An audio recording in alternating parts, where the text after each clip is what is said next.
جی افضال صاحب، 27 سال آپ کی بڑی گہری نظر رہی معیشت پہ، تجارت پہ، آپ اس پہ ہیومن رائٹس پہ، خارجہ پالیسی پہ. اب آپ کیسے دیکھتے ہیں پاناما کیا تھا؟ قوم کو تھوڑا بتائیے گا اس کی حقیقت کیا تھی. دیکھیں، اب تو حقیقت سب کو پتہ چل گئی ہے کہ یہ بنائے گئے تھے ایشوز، اور ان ایشوز کو کھڑا کیا گیا تھا تاکہ اس وقت کی جو جمہوری حکومت ہے اس کو کارنر کیا جائے، اس کو کمزور کیا جائے، اور اس وزیر اعظم کو نکال کے کسی اور کو لایا جائے جو ان کی بات مانے. تو وہ تو اب حقیقت سب کے سامنے آ چکی ہے. ورنہ جتنے بھی نام تھے پاناما میں پاکستانیوں کے، اس میں سے اور کس کے خلاف پاکستان میں کوئی ایکشن ہوا ہے، کوئی کوئی کاروائی ہوئی ہے؟ کسی کے خلاف کچھ نہیں ہوا. میرے خیال 500 کے قریب یا 400 کے قریب اس میں نام تھے.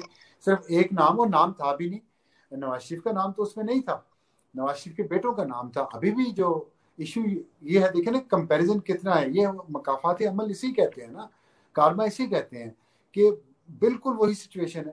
لیکن اب حساب نہیں دیا جا رہا. اس وقت حساب انہوں نے رضا کرانہ طور پہ اپنے آپ کو پیش کیا، تو پھر بھی وہ مانے بغیر غلط سائٹ پہ لے گیا، اقامہ پہ ان کو نااہل کر دیا گیا اور پھر گھر بھجوا دیا گیا. تو یہ جو اتنی ناانصافی ہے نا، یہ اتنا جو کنٹراسٹ ہے، یہ لوگوں کو نظر آ رہا ہے، اور لوگ اس پہ سوال کر رہے ہیں. میں نے بھی وہی جرم کیا ہے، میں نے بھی یہی سوال کیا ہے ایگزیکٹلی. تو میں نے کر لیا ہے، تو اس لیے مجھ پہ مقدمہ قائم کر لیا، کیونکہ میں نے ٹویٹ پہ یہ سوال کیا ہے.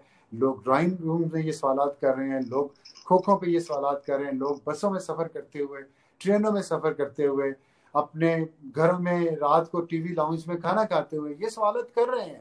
اور یہ اس کے باوجود کر رہے ہیں کہ مین سٹریم جو میڈیا ہے، ٹی وی چینلز ہیں، اخبارات ہیں، انہوں نے اس خبر کا ٹوٹل بائیکاٹ کیا ہے. تو سوشل میڈیا کے ذریعے، ٹیلی فون کے ذریعے لوگوں تک یہ خبر پہنچ گئی ہے. اور یہ فرق ہے 1971 میں اور اب میں، کہ اب بھی پاکستان کے میڈیا نے، جو میں نے آپ نے میرے ٹویٹ کی بات کیا کہ بلیک آؤٹ کیا، 71 میں بھی سچی خبروں کا بلیک آؤٹ کرتے تھے، تو اب نہیں ہو سکا وہ